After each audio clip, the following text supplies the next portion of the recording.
Baik. Sekarang nak cerita mereka yang hak keras kepala ni lah. Okey. Innahum yakiduna kaida. Sesungguhnya hum tu sebagaimana yang saya sebut kembali kepada mereka. Ada yang menterjemahkan hum musuh-musuh Allah. Masih lagi boleh diterima secara umum. Tapi secara spesifik banyak tafsir yang menyebutkan hum dhamir tu kuffar Quraisy. Kafir-kafir Quraisy.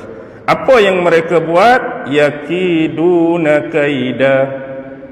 Mereka telah merencanakan tipu daya yang jahat dengan sebenar-benarnya.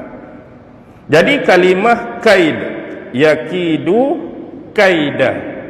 Kaidu, kaf ya da tu adalah perancangan, tipu daya. Selalu dalam ayat-ayat sebelumnya kita berjumpa kalimah perancangan-perancangan daripada musuh ni Allah guna perkataan makar. Mim kaf ra. Kita selalu jumpa ayat wa makaru wa makarallah wallahu khairul makirin. Mereka musuh-musuh Allah merancang, Allah pun merancang, dan Allah sebaik-baik perancang. Selalu kita jumpa kalimah makar, perancangan juga. Tapi malam ni kita bertemu dengan kalimah kaid. Tapi sifat kaid ni dia lagi dalam, kerana dia jenis perancangan, dia jenis tipu daya yang cukup jahat terhadap orang yang dia nak khianat, terhadap orang yang dia nak aniaya. Benda yang cukup besar. Contoh, selain daripada surah ni kita boleh nampak kat mana perkataan kaid. Kita akan nampak nanti surah yang nak penghujung, cerita pasal tentera bergajah yang dipimpin oleh Abraha waktu mereka datang ke bumi Mekah nak hancurkan Kaabah. Allah guna kalimah yang sama, kaid. Alam tara kaifa fa'ala rabbuka bi ashabil fil alam yaj'al kaidahum. Tu kalimah kaid, tipu daya, perancangan jahat mereka. Allah guna di situ bukan kalimah makar tapi kalimah kaid. Alam yaj'al kaidahum fi tadlil. Baik. Di sini ada sedikit perbahasan, walaupun ada sebahagian ulama tafsir yang menspesifikkan, mengkhususkan apa perancangan yang jahat tu. Tapi sebahagian yang lain ada yang menyebutnya secara umum. Jadi kita ambil beberapa perkara yang kita boleh ingat, hak mudah-mudah sepanjang sejarah. Apa yang pernah berlaku kepada Rasulullah dan para sahabat. Sebagai contoh kita kata, dalam sejarah mereka pernah cuba memberikan suguhan ataupun suapan, dengan kata lain menawarkan sesuatu kepada Nabi Muhammad sallallahu alaihi wasallam dengan imbalan, dengan pertukaran Rasulullah kena berhenti daripada menjalankan misi dakwah baginda. Antaranya yang kita boleh lihat, golongan musyrikin Mekah ni pernah menawarkan harta dan kekayaan kepada Nabi Muhammad. Antara kaedah yang mereka pernah buat, mereka kata kami akan ambil sedikit daripada harta-harta kekayaan yang dimiliki oleh golongan-golongan bangsawan, golongan-golongan elit, golongan-golongan kaya mereka. Maksudnya cari hak kaya-kaya, ambil hak kawan ni sikit, ambil hak kawan ni sikit, ambil hak kawan ni sikit, sehingga hak sikit-sikit diambil tu bila dihimpunkan, harta hak dihimpunkan tu akan diserahkan kepada Nabi Muhammad, yang menyebabkan Nabi Muhammad akan menjadi yang terpaling kaya di antara mereka. Tapi ada syarat lah. Hak mana? Hak kita sebut tadi. Ambil harta ni, kamu jadi paling kaya. Syarat dia berhenti berdakwah, berhenti bercakap pasal Islam. Nabi berhenti ke tak? Nabi tak berhenti. Nabi tak terima pun tawaran tu, walaupun menjadi manusia yang paling kaya dan berharta pada waktu tu. Ada juga mereka cuba menyuap dan menawarkan wanita. Kalau Nabi nak wanita, kalau Nabi nak perempuan, kami akan berikan wanita yang dianggap paling cantik di Mekah pada waktu tu. Dan kalau orang bertanyakan, siapakah yang memiliki wanita yang paling cantik? paling indah, paling anggung, pasti orang akan menjawab Muhammadlah pemiliknya. Nabi terima ke tolak? Syarat dia sama, berhenti berdakwah, berhenti bercakap pasal Islam ni. Nabi terima? Nabi tak terima. Dan ada beberapa lagi tawaran yang mereka buat dari sudut nak bagi jawatan. Kami akan menjadikan kamu ketua, kamu jadi pemimpin, kamu jadi raja di Mekah. Syarat dia berhenti. Kami duduk bawah kamu, tak apa. Kami jadi sekadar AJK pun tak apa. Dia tak sebutlah AJK tu, saya yang sebut, nak bagi mudah faham. Jadi sebab apa Nabi tolak? Sebab tu bukan tuntutan. Kerana Nabi menyampaikan dakwah Islam ni kerana amanah, kerana tanggungjawab. Kerana dalam Islam yang Nabi bawa tu supaya manusia mengenal dan mengerti siapakah penciptanya yang sebenar. Sebab manusia ni dah tak mengerti, terumbang-ambing, keliru, samar-samar di antara bercampurnya kebenaran dan kebatilan pada waktu tu. Zaman pun disebut dengan nama zaman jahiliyah. Jadi marinya wahyu daripada Allah ni nak suruh Nabi ni sebagai bentuk amanah dan tanggungjawab, perkenalkan Tuhan tu siapa sebenarnya. Allah hak kita wajib sembah, Allah hak kita wajib patuh, Allah hak kita wajib taat tu siapa dia?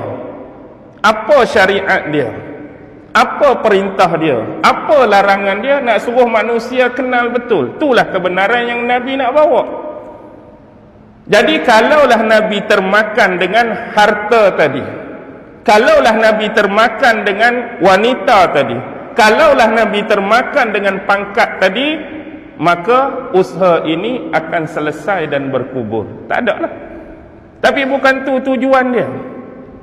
Sebab tu sama seperti dakwah yang kita buat pada hari ini. Bukan tujuan dia harta, bukan tujuan dia wanita, bukan tujuan dia pangkat dan sebagainya. Sekadar memberikan penjelasan berkaitan dengan agama Allah Subhanahu wa ta'ala. Itu contoh antara yang mereka pernah buat pada Nabi. Antara lain ada yang mengkhianati dan menzalimi Nabi. Ni tuan-tuan pun tahulah banyak kisah bagaimana Nabi dizalimi, Nabi dibuat khianat, Nabi dibuat jahat. Tengok contoh jiran-jiran terdekat Nabi. Tuan-tuan mesti tahu dalam sejarah ada di antara mereka yang pernah buat apa?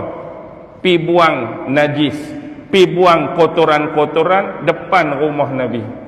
Ambil najis, ambil kotoran dalam perut-perut binatang yang disembelih, pi letak depan pintu rumah Nabi. Ada sebahagiannya pi, kalau orang Kelantan dia sebut lesek.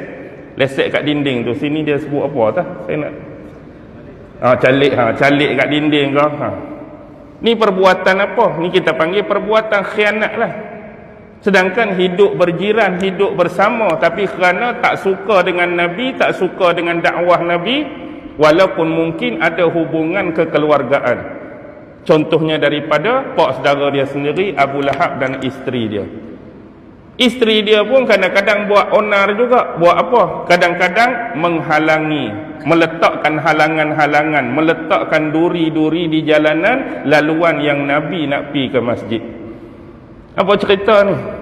Kalau kita hari ni halang orang tu, ustaz selalu duk lalu kok ni, kita letaklah daun kayu ke, kita letaklah paku ke, kita letaklah halangan biar dia tak bagi sampai.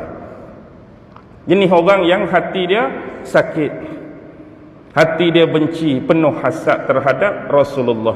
Tak kurang ada yang ketika Nabi sedang solat, Nabi sedang sujud, pergi letak apa? Pergi letak najis, pergi letak barang-barang kotor dekat belakang Nabi, atas kepala Nabi.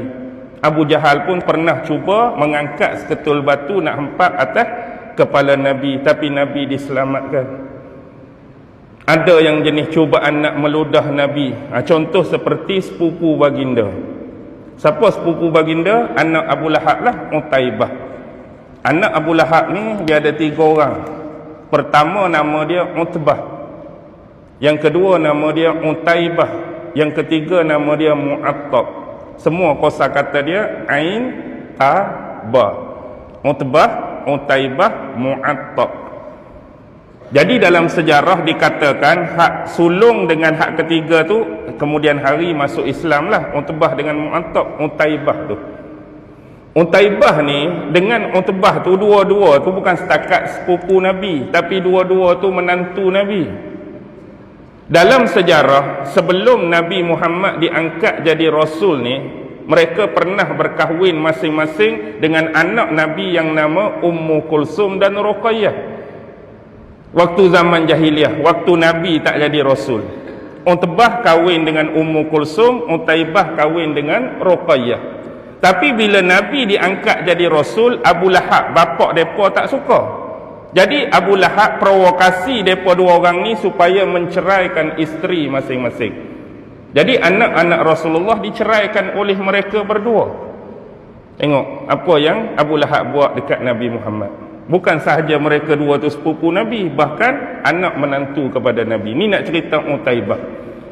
Pernah Utaibah di satu ketika dia dengar sahabat-sahabat Nabi hak masuk Islam tu, bila mereka dengar bacaan Al-Quran, wahyu yang turun pada Nabi, Nabi ajak pada depa, depa duk baca sama-sama depa. Tiba-tiba dia panas telinga, tak suka nak dengar. Dia pergi marah kat depa, kemudian pergi jumpa Nabi. Dia marah kat Nabi, dia tarik baju Nabi sehingga hampir terkoyak jubah Nabi. Dan ada cubaan dia cuba ludah Nabi, tapi nasib baik ludah dia tu tersasar, tak kena pada Nabi. Lepas tu dia buat cabaran pula. Kalau hang nak doa kat Tuhan kamu, aku ni jadi apa-apa, doa. Tengok orang jenis jahat. Akhirnya Nabi doa, Allahumma sallit kalban min kilabik. Maksudnya Allah hantarlah pada dia ni, buatlah apa-apa anjing daripada anjing-anjingmu. Tapi nanti hak mai anjing ke apa hak mai? Diringkaskan cerita, satu masa dia mengikuti rombongan golongan-golongan Quraisy ni pi ke Syam. Di Syam tu mereka berehat di satu tempat nama Zarqa. Dirikan kemah di situ, berehat malam tu. Tiba-tiba tak tahu mari mana ada seekor singa liar datang. Singa liar duk keliling kemah tempat mereka berehat. Kawan ni tak boleh tidur. Dia kata, sudahlah ni, aku rasa aku kena doa Muhammad dah ni. Tak ada lain dah, singa ni mari ni bukan orang lain ni, untuk aku. Lalu dia kata apa? Sesungguhnya Muhammad telah membunuh aku, walaupun sekarang aku berada di Syam, dia berada di Mekah. Sebab dia tahu dah. Last kali singa tu terekam bahagian kepala dia sehingga membawa maut. Tu contoh orang yang pernah cuba nak ludah Nabi dan minta supaya Nabi berdoa pada Allah untuk dia. Jangan main-main. Dia ingat doa Nabi ni macam mana? Macam perkataan biasa yang keluar dari mulut manusia. Tu doa waktu Nabi dianiaya. Tu salah satu contoh lah. Okey, ada ketika Nabi sedang sujud seperti Uqbah bin Abi Mu'is. Bayangkan seorang tu sedang solat, sedang sujud, dia boleh pergi ambil kain dia sereluk kepala Nabi, kok leher ni, dia tarik. Tengok punya jahatnya. Sekurang-kurang kita hari ni pun, hak jahil-jahil kita, kalau kita ada masalah dengan seseorang, kalau kita nak bergaduh dengan seseorang pun, tak ada gamak kalau kawan tu kata, apa-apa pun tunggu aku nak semayang dulu. Kita hak jahil ni, hak samseng pun, okey relax. Kalau nak semayang, semayang dulu. Kalau kita nak bergaduh, lepas pada ni. Ada lagi etika dan adab kita tu. Tak ada kata, nanti saat dia sujud, aku pergi kok belakang. Tak ada lagi. Tapi hak ni duk sujud, pergi renggut dengan kain. Nasib baik waktu tu Rasulullah diselamatkan oleh Sayyidina Abu Bakar As-Siddiq.